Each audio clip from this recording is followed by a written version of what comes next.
अभी आरक्षण को लेकर देश में बहस छिड़ी हुई है। कुछ लोग बोल रहे हैं कि आरक्षण को ख़त्म करो, आरक्षण हटाओ। आप दिल्ली जैसे इतने बड़े और जहाँ संसद है, प्रधानमंत्री जी हैं, सब चीज़ें होती हैं, वहाँ सुप्रीम कोर्ट है, वहाँ जाकर आप बोल रहे हैं आरक्षण हटाओ। क्या ये देश विरोधी नारा नहीं है? फिर आप बाद में भली दलील देते हैं कि हम आरक्षण में सुधार की बात कर रहे हैं, लेकिन आपने जो पेज बनाया था इंस्टाग्राम पर, उसमें लिखा था आरक्षण हटाओ आंदोलन। उस पर 6 मिलियन के करीब फॉलोअर्स हो गए थे। कहाँ से हो गए? जबकि ये सब बीजेपी की संरक्षण में हुआ और सरकार के संरक्षण में हुआ, पुलिस के संरक्षण में हुआ। पर संरक्षण कहें तो पुलिस को ज्ञात है, सभी को ये ज्ञात है जो सोशल मीडिया पर इस तरह की चीज़ें हैं। क्या आपने उस पेज को डिलीट किया?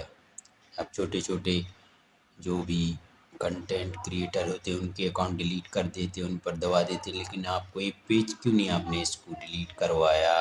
आप मोदी जी की रील और इसको डिलीट करवाने के लिए या फिर आपने अमेरिका तक को मजबूर कर दिया था, लेकिन आप इतनी छोटी चीज़ के लिए क्यों नहीं आप कर पाए? अब सीधा सीधा बात समझ में आती है कि कुछ जो ताकतें हैं उनके भरोसे देश चल रहा है, जो हमेशा से अपने एजेंडे में पास होती आई हैं। रिजर्वेशन ख़त्म करो, मनुस्मृति लाओ और संविधान को ख़त्म करो, हिंदू राष्ट्र बनाओ, इस तरह की जो बातें करते हैं उन्हीं की कारण ये सब हो रहा है। और वो अपनी इस मंशा को लेकर आगे बढ़ रहे हैं और सरकार थोड़ा थोड़ा उनका साथ भी दे रही है। ना तो उनको कड़ी कार्रवाई पर आप उस पेज को भी डिलीट करवा सकते हैं, लेकिन आपने ऐसा नहीं किया।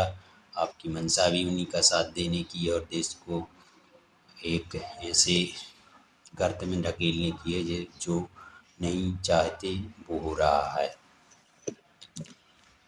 और अशांति फैलाने वाले तत्वों का आप साथ दे रहे हैं, लोगों का साथ दे रहे हैं, नहीं तो आप उन पर कार्रवाई कर सकते। शायद आप भी उन्हीं के आगे झुक गए हैं, दबे हुए हैं। उनके उनके जो बड़े बड़े जज हैं, जो भी उनके डिपार्टमेंट में लोग बैठे हैं, उनसे दब गए हैं। क्या देश उनसे चलाएगा? वो जो बोलेंगे वो संविधान से बड़े हैं। मुझे तो लगता है कि वो जब ऐसी बातें करते हैं तो उनको संविधान का भी डर नहीं है। वो संविधान को नहीं मानते, सीधी सीधी बात है, वो संविधान को नहीं मानते जब तक वो आरक्षण विरोधी बातें करते हैं। अभी की बात नहीं, कई साल भी पहले हुआ था, 1990 के करीब में भी ये आंदोलन ही होते आ रहे हैं, रिजर्वेशन हटाओ, जबकि ये संविधान का एक संविधान में ही लिखा है और संविधान की एक धारणा है कि आरक्षण जरूरी है। तो क्या संविधान को मिटा देंगे? तब तो आरक्षण मिटेगा। जब तक संविधान रहेगा, आरक्षण रहेगा। तो हम भी चाहते हैं कि इस तरह के लोगों पर कार्रवाई हो, सरकार करे, तब ये आगे आने वाली भविष्य में इस तरह की चीज़ें ना हो। जैसा कि छात्रों पे हुई, 3 लोगों पे भी होनी चाहिए, क्योंकि ये संविधान के खिलाफ है, देश के खिलाफ है।